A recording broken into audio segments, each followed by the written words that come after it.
What is going on, you guys? My name is Rage, and we are back today with a Marvel Strike Force Datamine update for you all. So, as you guys can see, this is just located in the Marvel Strike Force Discord if you guys have access, but the data mining tab, always interesting whenever we get these unexpected announcements from Tana. Shout out to Tana for always making these quick posts here in terms of what to expect. And what I like about this is it gives us a heads up in terms of what's coming up, especially given how dynamic the game is and the constant number of events. Even just getting a day or two. I'm just a nerd and love reading into this stuff and preparing beforehand. So, if it's easier for you guys to watch these videos, by all means, right? But as you can see, starting things off here, guys, we got a couple updates in regards to what's coming up. So I imagine that this week's blog post is going to be jam-packed with information on RedHulk, the pocket dimensions, which we're going to dive into a little bit more further here, as well as farmable characters. So you can see, starting things off here, a lot of these ID events that are populated here at the beginning, it does pertain to the September month-long event being the Hulk Hunter. So, you're going to see each name, which specific items are going to be needing to be collected. We'll get a sneak peek as well as for the Rumble event, so that way you can, prepare those teams if needed to actually go ahead and start blitzing those.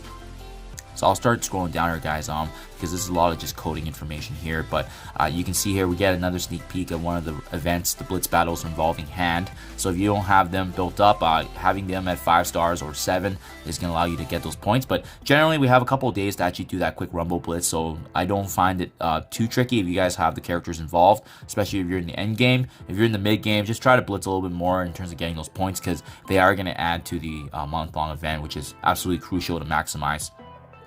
Scrolling down a little bit further here, then the next one we actually do have is going to be featured as Ravager. So they'll be the next one following after hand to get those points.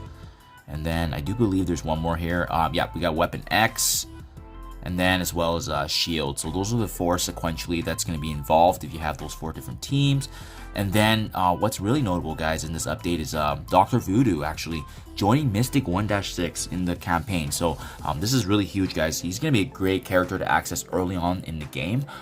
Right now in my new account, I'm already almost, I believe, level 45. So I'm just about hitting the Mystic node. So, I mean, just having a character like Dr. Voodoo being available right there and then quite early is going to be very beneficial for newer players starting out. So glad to see that character coming into the free-to-play farming, because he's a great healer and he can provide lots of sustain for a team, even if you're using him early on in the game.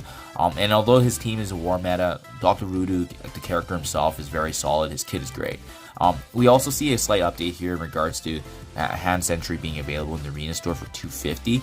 So that just got reduced. I believe he was there before already, but then they just reduced the overall pricing. That's going to help for those needing to build up the hand teams just in case.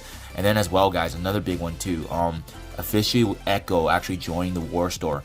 Not a big fan of the War Store, just given how random it is, and a lot of the best characters in the game are actually in the War Store. Even right now, I'm still trying to build up my Scarlet Spider for my Web Warriors, but I mean, at the end of the day, I'm all for seeing these characters getting added, and that way it is farmable over time, and especially given how powerful Echo is, her synergy with the Young Avengers. And keep in mind, that is one of the staple teams needed for one of the legendary horsemen being Famine, so Famine and Rogue.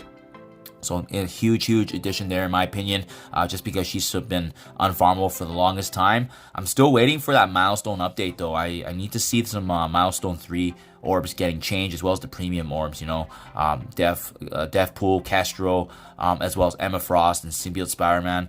They've definitely overstayed their welcome, and it's really long overdue that those orbs get refreshed. So I've just been hoarding so many orbs, but I'll likely make a video on that once it's changed and go through the opening and see how many different fragments we can get. But hopefully, Icarus and Cersei, those are the 2 that I'm hoping that they can get into those orbs, and they would be better off as well for the community and those that are trying to farm more shards with that powerful combination of the Eternals. And then finally, guys, we finally get information here on a sneak peek of the pocket dimension. So I did take a look in the game too when I was taking a look at this, but it is going to be requiring the new heavy metal trait specifically to actually go through this mode. As you can see, 5 characters with the limited time heavy metal, and I didn't see it yet in game, so So this is going to have to be something that we're going to need to wait on, perhaps the next update in regards to when that gets revised in game. But otherwise, it's going to actually unlock Ghost Spider shards. So I think it's actually a good reward. I know a lot of the end game players will likely be disappointed because it's Ghost Spider, and she's actually been available for quite a long time now. If you were late involved in the raids, and as well as you're doing Doom 2 and 3, you'll likely have no issues like maximizing the shards. But I think having Ghost Spider through this event is really good for those starting off in the game, especially newer and transitioning to mid game. In my honest opinion, she's either the most important or second most important character in the Web Warriors team. So having her available like that is absolutely huge, especially with her recent release being added into the arena store. It's still not a great way to get shards of her, but I mean, at the end of the day, at least she's available, and it's better than nothing. And don't forget, guys, with this pocket dimension, usually it can be run twice, and it's going to give us other rewards too, right? So you can see fully crafted teal and orange gear, catalyst parts, gold promotion credits, silver, gold, and more. So I mean, at the end of the day, even if it's not for the shards, it's still a very fun event to run, and we're getting free materials. So really can't complain there. Could the character have been better?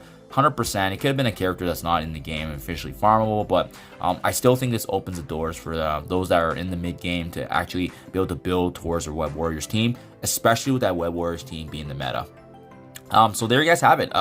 Quick and short, concise here, blog post of, Datamine post here of the update from Tana. Shout out again to Tana's channel. Really love this information, especially in preparation. So let me know what you guys think in comments below, but I think this is really great first step, especially now seeing another character in Dr. Voodoo being added, and now officially just getting that confirmation that we can farm Echo as well. Thank you as always, you guys. I'll keep you posted as more news come, and I'll see you guys in the next one.